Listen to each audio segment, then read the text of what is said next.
o seu extrato bancário, a inflação que corrói seu salário, o preço que você paga pela gasolina na bomba. Você olha para o Brasil, vê o sobe e desce da taxa Selic ou drama fiscal, e pensa que a história é feita apenas de decisões tomadas em Brasília ou em Washington. Mas e se eu lhe disser que algumas das maiores viradas da história econômica mundial, aquelas que moldaram o MOPA, Mundi, e por consequência o seu bolso hoje, foram definidas não por generais ou presidentes, mas por um único homem sentado em um escritório elegante de Wall Street, movido por algo muito mais primitivo e destrutivo que a ganância, a vingança? Este não é um conto sobre batalhas no campo. É um conto sobre a guerra do capital, onde uma única assinatura pode derrubar um império. Se você sente que os grandes eventos globais são sempre distantes e sem conexão com a sua vida, se você já se perguntou quem realmente controla as rédeas do dinheiro que move o mundo Appert ou cinto, você está prestes a descobrir como o rancor de um banqueiro mudou a Rússia,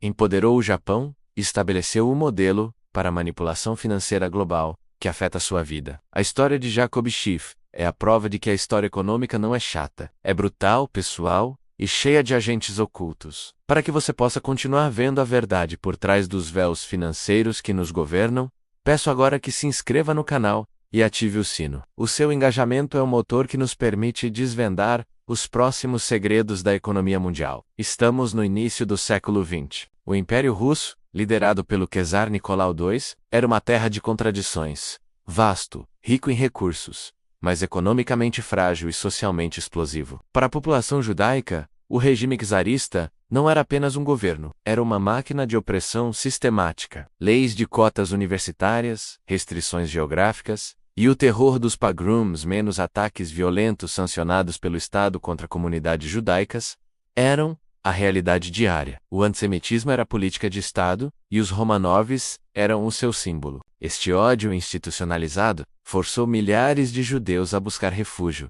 e muitos encontraram caminho para os Estados Unidos. Um desses refugiados, nascido em Frankfurt, mas forjado no fogo da ambição americana, era Jacob Henry Schiff. Schiff não era apenas um imigrante de sucesso. Ele era o chefe da Kuhn Loeb Seudo, uma das mais poderosas casas de investimento de Wall Street, uma instituição que havia financiado a expansão das ferrovias americanas e estava no centro nevrálgico do capital global. Em 1904, aos 67 anos, Schiff havia construído o império, mas o trauma e a fúria contra a Rússia permaneceram vívidos. Ele via o czar como o arqui-inimigo da humanidade. No palco geopolítico, a Rússia, confiante e arrogante, havia se envolvido em uma disputa imperialista com o Japão pela Manchúria e Coreia, culminando na Guerra Russo-Japonesa. O Japão, uma potência asiática emergente, havia surpreendido o mundo com uma modernização militar e naval vertiginosa, mas tinha um calcanhar de Aquiles fatal: a ausência de reservas financeiras. Uma guerra moderna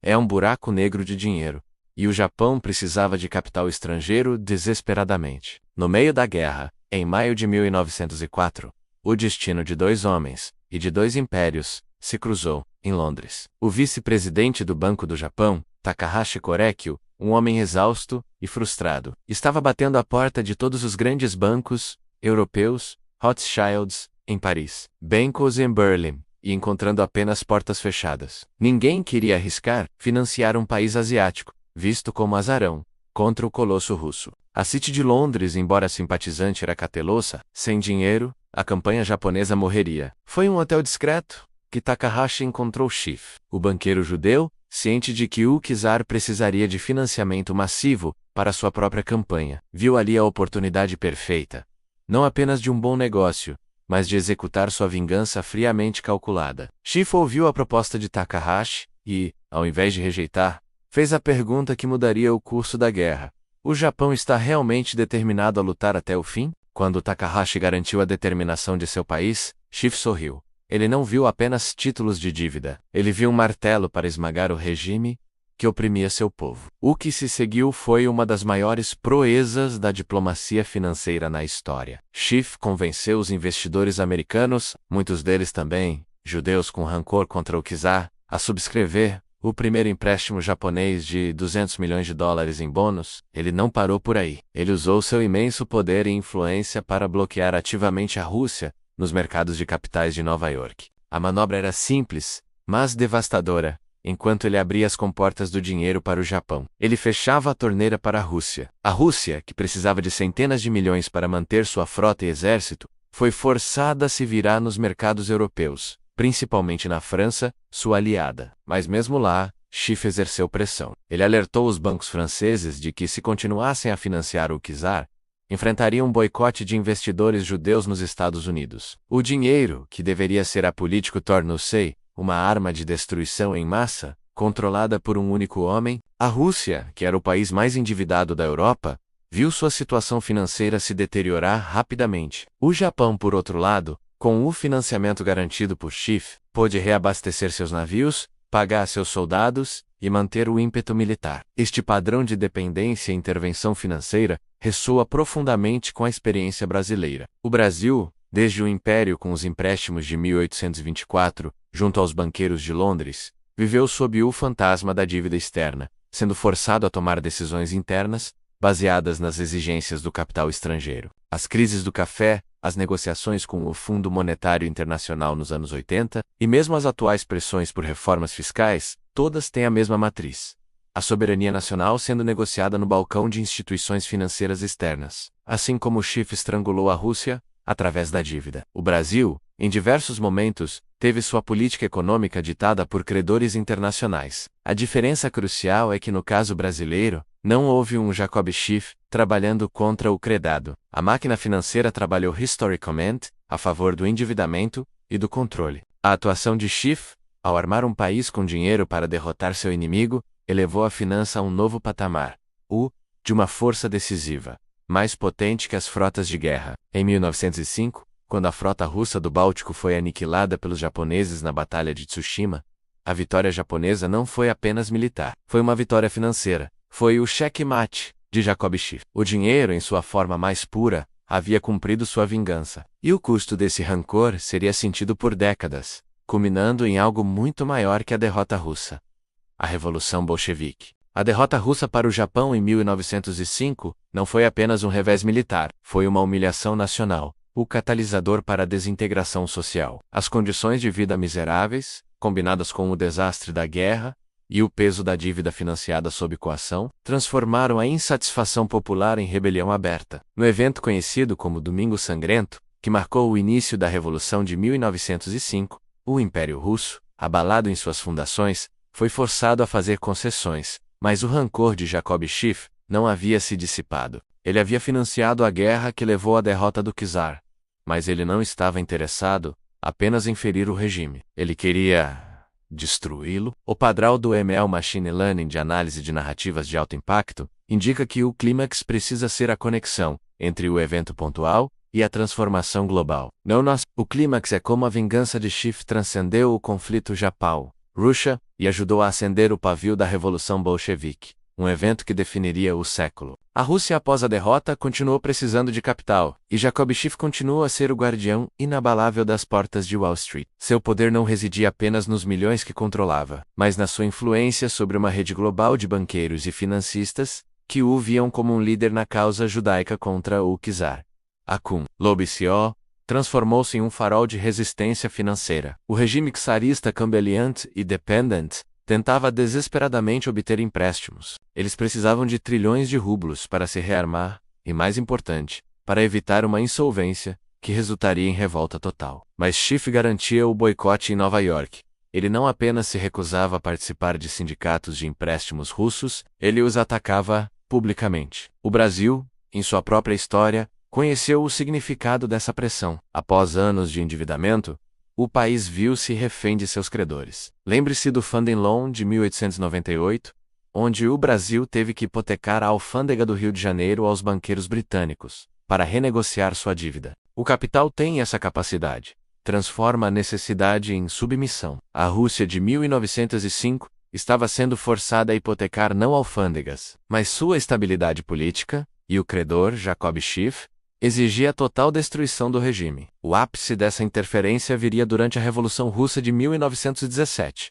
Embora Schiff não tenha financiado diretamente a revolução em si, evidências históricas mostram que ele liberou dinheiro para grupos anti-terroristas, incluindo, ironicamente, figuras radicais como Leon Trotsky. Relatórios e cartas arquivadas na Biblioteca Pública de Nova York revelam que Schiff canalizou quantias significativas de dinheiro, através de intermediários, para aqueles que trabalhavam ativamente para derrubar os Romanovs. Para Schiff, o objetivo não era apoiar o comunismo ou o bolchevismo, ideologias que ele desprezava como capitalista convicto, mas sim criar um caos que garantisse o colapso final do regime czarista. A vingança estava sendo servida fria, não com um tiro, mas com a lenta e agonizante asfixia financeira. Quando a Revolução de Fevereiro depôs o czar e o governo provisório tentou se estabelecer, o novo regime continuou com a guerra e, portanto, continuou precisando de dinheiro. Mas ainda sob o veto de Schiff, em contraste à Revolução de Outubro, liderada pelos bolcheviques,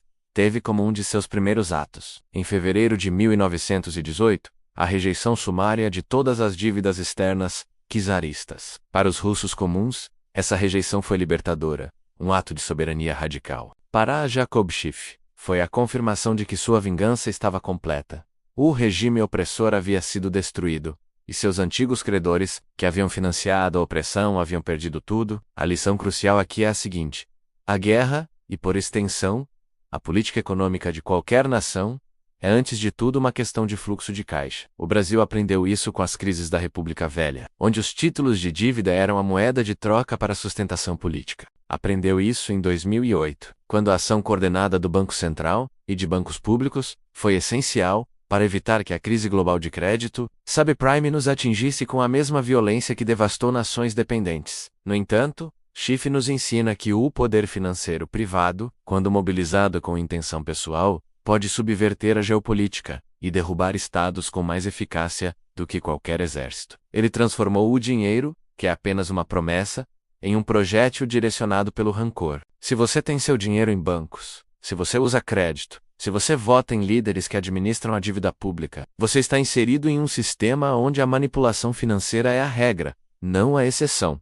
A história de Jacob Schiff é um espelho. Ela reflete a fragilidade dos estados que acreditam poder operar sem o aval do capital global. Ela nos mostra que, por trás das manchetes sobre diplomacia e batalhas, existem sempre as decisões frias de investidores poderosos que usam seu dinheiro para impor sua visão de mundo, sua moral ou, neste caso, sua vingança. O czar acreditava que o dinheiro do seu império era suficiente, ou que seus aliados sempre o socorreriam. Ele estava errado. Ele não contava com a determinação de um homem que transformou sua dor pessoal e a de seu povo em uma arma econômica de precisão. O resultado foi a queda da dinastia Romanov, o surgimento do Japão como potência mundial, e o redesenho do mapa político e financeiro que nos levou ao século XXI.